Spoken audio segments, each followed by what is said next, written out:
Roho Mtakatifu anakupa uvumilivu, anakwambia msubirie tena Yesu. Kesho ikifika anakwambia msubirie tena, endelea kuvumilia. Bwana Yesu asifiwe sana.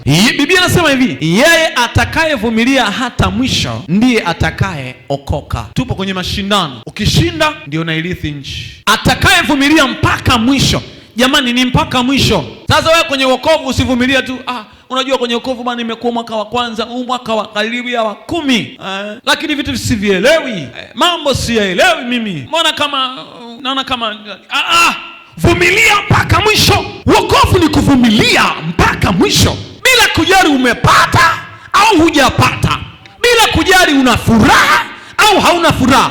Wokovu wa watu wengine unakuwaga mzuri pale wanapokuwa na furaha. Yaani akiwa na furaha, mchele uko ndani kilo 2, unga uko ndani na mafuta na chumvi na sukari na nini pale, wokovu mzuri. Oh, haleluya, Yesu ni mwema. Na kanisani hapo anakupigiana step zote kabisa. Kwa nini? Ana uhakika nyumbani, ana uhakika kwamba jiko linaweza kuwaka. Lakini sasa jiko lisiwake na awe hana uhakika, anaona wokovu ni mzigo mzito.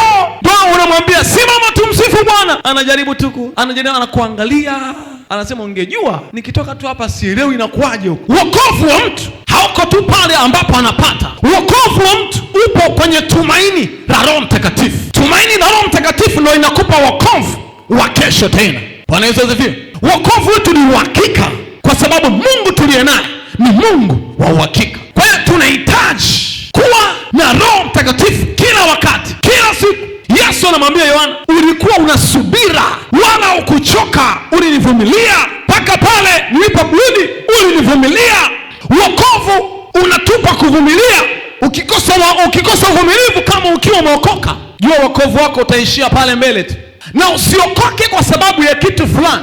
Okoka kutoka ndani ya moyo wako kwa dhati, na ukusudie kwa dhati, na uone kwamba haya ndio maisha yangu, potelea mbali hata kama nikikosa mambo mangapi ya dunia, lakini imani nimempata Yesu, nadumu na Yesu. Kwa hiyo wokovu usitegemee vitu vinavyoonekana kwa mwili, kwa sababu wokovu haukujengwa katika vitu vinavyoonekana, bali wokovu ulijengwa katika Roho Mtakatifu na katika uweza wa Mungu.